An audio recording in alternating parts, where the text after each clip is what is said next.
Hello hi అందరికీ నమస్కారం. Welcome back to our channel. Dear students, మన group D exam point of వ్యూలో ఇతర పరీక్షలకి అన్నిటికీ ఉపయోగపడేదే. మరి ఎక్కువగా క్వశ్చన్స్ అనేవి ఇప్పుడు మనం డిస్కస్ చేయబోతున్నటువంటి ఏరియా నుంచి కూడా అడగడం జరుగుతుందన్నమాట. సో ఇక టాపిక్ ఏంటంటే ఎస్టీడీ అని చెప్పి చెప్తారండి. ఎస్టీడీ అంటే గుర్తుపెట్టుకోండి, సెక్సువల్లీ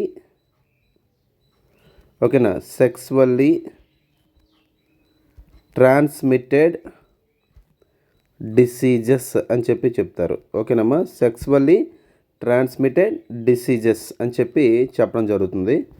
సో ఇదేంటంటే లైంగిక, ఓకేనా, జాగ్రత్త వినండి, లైంగిక ఓకేనా వ్యాధులు అని చెప్పి మనం చెప్పుకుందాం.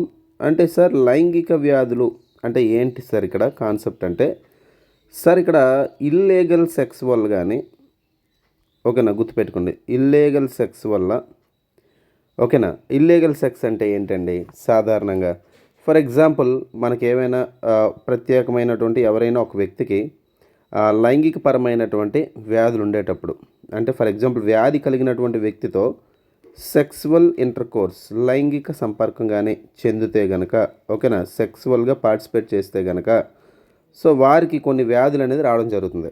ఓకేనా, సో ఆ వ్యాధులు ఏవైతే ఉన్నాయో, సో కొన్ని డిసీజెస్ అనేవి రావడం జరుగుతుందండి. ఓకేనా, వీటిని మనం ఏమని పిలుస్తామంటే ఎస్టీడీస్ అని పిలవచ్చు, లేదనుకుంటే వీడి అని చెప్పి పిలుస్తారు. వీడి అంటే ఏంటనుకుంటారు, వెనరల్ డిసీజెస్ అని చెప్పి మనం పిలుస్తాం. ఏమని పిలుస్తామండి, వెనరల్ డిసీజెస్ అని చెప్పి చెప్తాము. ఓకేనా, లేదనుకుంటే వీటిని ఆర్టీఐ అంటారు. ఆర్టీఐ అంటే రీప్రొడక్టివ్ ట్రాక్ట్ ఇన్ఫెక్షన్స్ అని చెప్పి మనం చెప్తాం. ఓకేనా, రీప్రొడక్టివ్ ట్రాక్ట్ ఇన్ఫెక్షన్స్ అని చెప్పి మనం చెప్పడం జరుగుతుందండి. ఆర్టీఐ అని చెప్పి పిలుస్తారు. ఓకేనా, అయితే వీటిని ఎస్టీడీస్ అంటే ఈ సెక్సువల్లీ ట్రాన్స్మిటెడ్ డిసీజెస్ అంటారు వీటిల్లో. ఓకేనా, అయితే ఈ వ్యాధులు ఏవైతే ఉన్నాయో ఈ వ్యాధుల్ని ఒక్కొక్కటిగా మనం డిస్కస్ చేద్దాం. ఓకేనా, సో ఫస్ట్ ఈ ఆర్టీఐ లేదనుకుంటే ఈ ఎస్టీడీస్ ఏవైతే మనం చెప్పుకున్నామో ఈ వ్యాధుల్లో భాగంగా ఒక్కొక్కటి మనం డిస్కస్ చేద్దాం. ఎగ్జామ్ పాయింట్ క్వశ్చన్ ఎలా వస్తుంది కూడా నేను చెప్తాను. ఓకేనా, ఫస్ట్ వ్యాధి ఏంటంటే సిఫిలిస్ అని చెప్పి మనం చెప్తాం. ఫస్ట్ వ్యాధి ఏదండి, సిఫిలిస్ అంటారు. ఓకేనా, ఇక్కడ తెలుగులో కూడా రాస్తున్నాం చూడండి, సిఫిలిస్. సార్ ఈ సిఫిలిస్ అనే వ్యాధి ఇది కూడా ఒక రకమైనటువంటి ఎస్టీడీ. మరి ఇదేంటంటే ట్రిపనోమా పాలిడియం అని పిలుస్తున్నటువంటి ఒక రకమైనటువంటి బ్యాక్టీరియా వల్ల వస్తుంది. ఫస్ట్ మనం తెలుసుకోవాల్సింది ఏంటంటే ఇది దేనివల్ల వస్తుందంటే ఒక బ్యాక్టీరియా వల్ల వస్తుంది. బ్యాక్టీరియా పేరేంటి, సిఫిలిస్. తెలుగు మీడియం వారు ఇంగ్లీష్ పదాలకు అలవాటు పడాలి. ఇంకా నాకు తెలుగులోనే చెప్పండి సార్ అంటే ఎగ్జామ్స్ అన్నీ కూడా ఇంగ్లీష్ పదాలే తెలుగులో రాసిచ్చేస్తున్నారు. ఓకేనా, సో కాబట్టి మీరు ఇంకా అప్డేట్ కాకపోతే ఇబ్బంది పడతారు. సో సిఫిలిస్ బ్యాక్టీరియం అనే పిలిచి ఒక బ్యాక్టీరియా వల్ల రావడం జరుగుతుందండి. ఓకేనా, ఇదేంటంటే స్త్రీలలో తేమగా ఉన్నటువంటి ప్రాంతాల్లో, అంటే స్త్రీల యొక్క సెక్స్ ఆర్గాన్స్లో, లైంగిక అవయవాల్లో తేమగా ఉంటే అక్కడ ఈ బ్యాక్టీరియా అనేది పెరగడం అనేది మనం చూస్తాము. అదేవిధంగా దీనివల్ల కీళ్ళు, దాన్నే మనం తెలుగులో జాయింట్స్ అంటారు, ఈ జాయింట్స్ అనేవి వాపు రావడం అనేది మనం చూస్తాము. అదేవిధంగా గుండె సంబంధిత సమస్యలు, ఓకేనా, హార్ట్ ట్రబుల్స్ అనేవి సాధారణంగా రావడం అనేది మనం చూస్తాం. ఏదండి, హార్ట్ ట్రబుల్స్. దేనివల్ల, సిఫిలిస్ వల్ల. చాలా ఇంపార్టెంట్, గుర్తుపెట్టుకోండి. ఎగ్జామ్ పాయింట్ ఆఫ్ వ్యూలో ఎలా అడుగుతాడు, సిఫిలిస్ అనేది దేనివల్ల వస్తుందని అడగచ్చు. ఈ క్రింది వల్ల బ్యాక్టీరియా వల్ల వచ్చే ఎస్టీడీ వ్యాధి ఏది అని అడుగుతాడు. ఓకేనా, లేదనుకుంటే సెక్స్ ఆర్గాన్స్లో తేమతో ఉండడం వలన బ్యాక్టీరియా అభివృద్ధి చెంది కీళ్ళ వాపులు, గుండె సమస్యలు వచ్చే వ్యాధి. ఈ లక్షణాలన్నీ కూడా ఏ వ్యాధి యొక్క లక్షణాలు అడిగి ఆప్షన్స్ 4 ఇస్తాడు. అందులో మన రైట్ ఆన్సర్ ఏం పెట్టాలి, సిఫిలిస్ అనేది మన రైట్ ఆన్సర్ పెట్టాల్సి ఉంది. చాలా ఇంపార్టెంట్ అండి. ఓకేనా, సో నేను టాప్ ప్రయారిటీ ఉన్నటువంటి టాపిక్స్ని డిస్కస్ చేస్తున్నాను. మీరు ఎంత జాగ్రత్తగా గుర్తుపెట్టుకుంటే అంత బెటర్ అనమాట. ఎందుకంటే ఎగ్జామ్ పాయింట్ ఆఫ్ వ్యూలో ఎప్పుడు కూడా అప్ టు డేట్ కంటెంట్, అంటే మనకి ఏంటి ఎలా క్వశ్చన్ అడుగుతాడు, ఇక్కడ ఎవరు సక్సెస్ అవుతారంటే క్వశ్చన్ ఎలా అడుగుతాడు, స్ట్రాటజీని ఎవరైతే ఎక్స్పెక్ట్ చేస్తారో, అంటే దాన్ని ఏమంటారంటే స్ట్రాటజీ అంటే మనకి ఇక్కడ స్ట్రాటజీ అంటే ఫర్ ఎగ్జాంపుల్ ఒక గేమ్ ఆడేటప్పుడు మనం ఎలా ప్లాన్ చేస్తే సక్సెస్ అవుతాము అంటే మైండ్ గేమ్ అంటారు కదా, సో ఇక్కడ మైండ్ గేమే అనమాట ఇక్కడ కాంపిటేటివ్ ఎగ్జామ్ అనేది. సో ఎలా అయితే సక్సెస్ అవుతామో అక్కడ ఉన్నటువంటి స్ట్రాటజీని మనం గుర్తుపట్టాలన్నమాట. అలా ఆ ఇంటెలిజెన్స్ నీకుంటే కాంపిటేటివ్లో సక్సెస్ అవుతావు. ఓకేనా, రైట్. నెక్స్ట్ మరొక వ్యాధి ఏదంటే గనేరియా. మరొక వ్యాధి ఏదండి? గనేరియా. సార్ జాగ్రత్తగా గుర్తుపెట్టుకోండి, గనేరియా అని చెప్పి మనం చెప్తున్నాము. ఓకేనా, గనేరియా. ఈ గనేరియా వ్యాధికి సంబంధించినటువంటి లక్షణాలు ఏంటనేది ఒకసారి మనం తెలుసుకుందాం. ఓకేనా, గనేరియా వ్యాధికి సంబంధించి ఇది కూడా మనకేంటంటే ఈ గనేరియా వ్యాధి కూడా ఒక బ్యాక్టీరియం వల్ల రావడం జరుగుతుంది. ఓకేనా, ఈ బ్యాక్టీరియా పేరు నిస్సేరియా గనీరియా అని చెప్పి పిలుస్తారండి. ఓకే, నిస్సేరియా. ఓకే, నిస్సేరియా గనేరియా అని పిలవడం జరుగుతుంది. ఓకే, తెలుగులో రాస్తాను. ఒక నిస్సేరియా గనేరియా అని పిలుస్తున్నటువంటి ఒక బ్యాక్టీరియా వల్ల ఈ వ్యాధి రావడం అనేది మనం చూస్తామండి. అయితే ఇక్కడ ప్రధానంగా ఎక్కువగా మెయిన్లీ చాలా మెయిన్లీ ఈ వ్యాధి ఎవరిని ఎఫెక్ట్ చేస్తుందంటే స్త్రీలను ఎఫెక్ట్ చేస్తుంది. ఇక్కడ మేల్స్లో అండ్ ఫీమేల్స్ ఎఫెక్ట్ చేస్తుంది. ఇక్కడ సిఫిలిస్లో ఇక్కడికి వచ్చేసరికి ఎక్కువగా స్త్రీలలో ఎఫెక్ట్ చేస్తూ ఉంటుందండి. అయితే అదేవిధంగా స్త్రీలలో ఈ వ్యాధి వస్తే కనుక, గనేరియా వస్తే కనుక ఈ స్త్రీలలో సెక్స్ ఆర్గాన్స్ ఏవైతే ఉన్నాయో, ఓకేనా, సెక్స్ ఆర్గాన్స్ ఏవైతే ఉన్నాయో, లైంగిక అవయవాలు ఏవైతే ఉన్నాయో వాటి చుట్టూ కూడా బాగా పెయిన్ ఉంటుంది.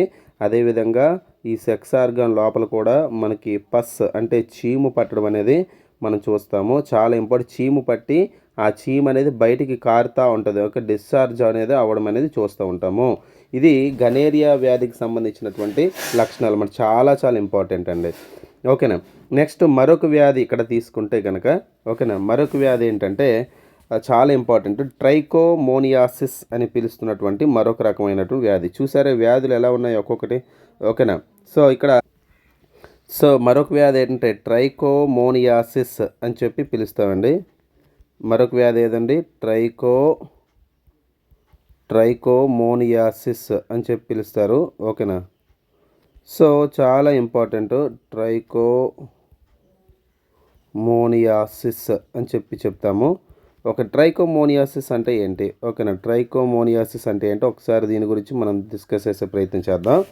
సార్, ఇది ట్రైకోమోనియాసిస్ అనేది సాధారణంగా ఇది ప్రోటోజోవన్స్ వలన, ప్రోటోజోవా గ్రూప్కి ఫైలంకి చెందినటువంటి ప్రోటోజోవాకి సంబంధించినటువంటి జీవులు ఏవైతే ఉన్నాయో అవన్నీ కూడా ప్రోటోజోవా జీవులు అంటే ఏవి? మోస్ట్లీ ఏకకణ జీవులు.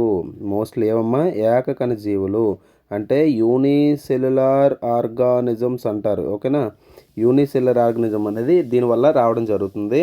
అయితే ఇది దేనివల్ల వస్తుంది సార్? ఇది ట్రైకోమోనాస్. తెలుగు మీడియం వారు పదాలని అలవాటు చేసుకోవాలి. ఇంకా ఇంగ్లీష్ మీడియంలో అలవాటు చేసుకోకపోతే కాంపిటేటివ్ ఎగ్జామ్స్ అన్నీ ఇంకా రాను ఇంగ్లీష్ మీడియం అవుతాయి, గుర్తుపెట్టుకోండి. ఓకేనా, సో ట్రైకోమోనాస్ వెజినాలిస్ అని చెప్పాను. తెలుగులో కూడా నేను ఇలానే రాయాలి, ట్రైకోమోనాస్ వెజినాలిస్ అని. ఓకేనా, సో ఇగోండి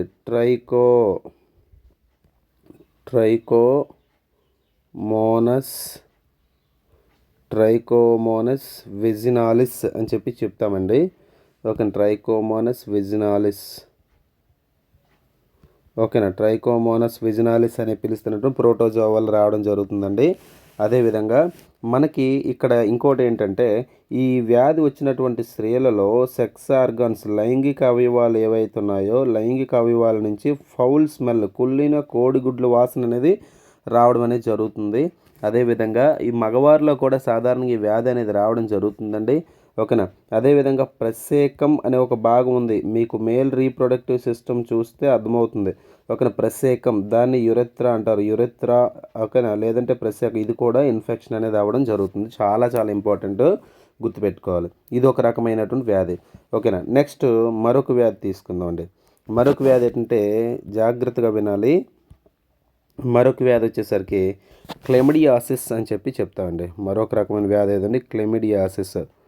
సో జాగ్రత్తగా వినాలి, క్లెమిడియాసిస్. ఓకేనా, క్లెమిడియాసిస్. ఓకేనా, సార్ క్లెమిడియాసిస్ అనే వ్యాధికి సంబంధించి మాట్లాడుకుందాం. ఇదేంటంటే ఇది కూడా ఈ క్లెమిడియాసిస్ అనేది సాధారణంగా ఒక బ్యాక్టీరియా వలన రావడం జరుగుతుంది. ఓకేనా, ఒక బ్యాక్టీరియా వల్ల రావడం జరుగుతుంది. ఆ బ్యాక్టీరియా పేరు ఏంటంటే క్లెమిడియా. జాగ్రత్తగా వినాలి. క్లెమిడియా. ఓకేనా, ట్రాకోమాటిస్. క్లెమిడియా ట్రాకోమాటిస్ వలన రావడం జరుగుతుంది. అయితే సార్ ఇక్కడ మనం గుర్తుపెట్టుకోవాల్సింది ఏంటంటే ఆడవారిలో ఫాలోపియన్ నాళం. ఓకేనా, ఆడవారిలో ఫాలోపియన్ నాళం అంటే ఫాలోపియన్ ట్యూబ్ అంటే ఏమంటామండి, ఆడవారిలో ఫాలోపియన్ ట్యూబ్ లేదా ఫాలోపియన్ నాళం అనేది ఏదైతే ఉందో ఈ ఫాలోపియన్ నాళం అనేది ఇన్ఫ్లమేషన్ పొంగడం అనేది మనం చూస్తాం. చాలా ఇంపార్టెంట్. ఓకేనా, ఆడవారిలో ఫాలోపియన్ నాళం అనేది ఏదైతుందో పొంగడం అనేది మనం చూస్తాం అన్నమాట. ఓకేనా, చాలా ఇంపార్టెంట్. అదేవిధంగా యురెత్రా అన్న మగవారిలో యురెత్రా ప్రత్యేకం అనేది ప్రత్యేకం వాపుతో పాటుగా నొప్పి కూడా రావడం అనేది మనం చూస్తాం అనమాట. ఓకేనా, ఇది కూడా గుర్తుపెట్టుకోండి. ఇక్కడ మన ఎగ్జామ్ పాయింట్ ఆఫ్ వ్యూ దేనివల్ల వస్తుందో తెలుసుకుంటే సరిపోద్ది మనకి. ఓకేనా, సో దేనివల్ల వస్తుంది, బ్యాక్టీరియా వస్తుంది. బ్యాక్టీరియా ఏంటి, క్లెమిడియా ట్రాకోమాటిస్. ఓకేనా, సో తెలుగులో రాయాలా క్లెమిడియా. ఓకేనా, క్లెమిడియా ట్రాకోమెటిస్ అని చెప్పి మనం చదవాలి. ఓకేనా, క్లెమిడియా ట్రాకోమెటిస్ అని చదవాలి, చాలా ఇంపార్టెంట్. ఓకేనా, నెక్స్ట్ ఇంకేముంది, మరొక రకమైనటువంటి వ్యాధి ఉందండి. చూసారా ఇవన్నీ ఎంత ఇంపార్టెంట్. ఓకేనా, సో తర్వాత జెనైటల్ హెర్పిస్ అంటారు. ఓకేనా, జెనైటల్ హెర్పిస్, HERPS. సో తెలుగులో సింపుల్గా హెర్పిస్ అని చెప్పి మనం చెప్తాం. ఓకేనా, ఇదేంటనుకున్నారు, వైరస్ వల్ల వస్తుంది. ఓకే, దేనివల్ల వస్తుంది, వైరస్. అదేంటనుకున్నారు, హెర్పిస్ సింప్లెక్స్ వైరస్ అని చెప్పి మనం చెప్తాం. ఓకేనా, హెర్పిస్ సింప్లెక్స్ వైరస్ అని చెప్పి పిలుస్తామండి. ఓకేనా, ఇది మనకి ఏంటంటే అల్సర్స్ వస్తాయండి. అంటే లైంగిక అవయవాల్లో మేల్లో కానీ, ఓకేనా, మగవారిలో కానీ ఫీమేల్లో కానీ సెక్స్ ఆర్గాన్స్ లోపల అల్సర్స్ కురుపులు వచ్చేస్తాయి అన్నమాట. ఓకేనా, చాలా ఇంపార్టెంట్ ఇది కూడా మీరు గుర్తుపెట్టుకోవాలి.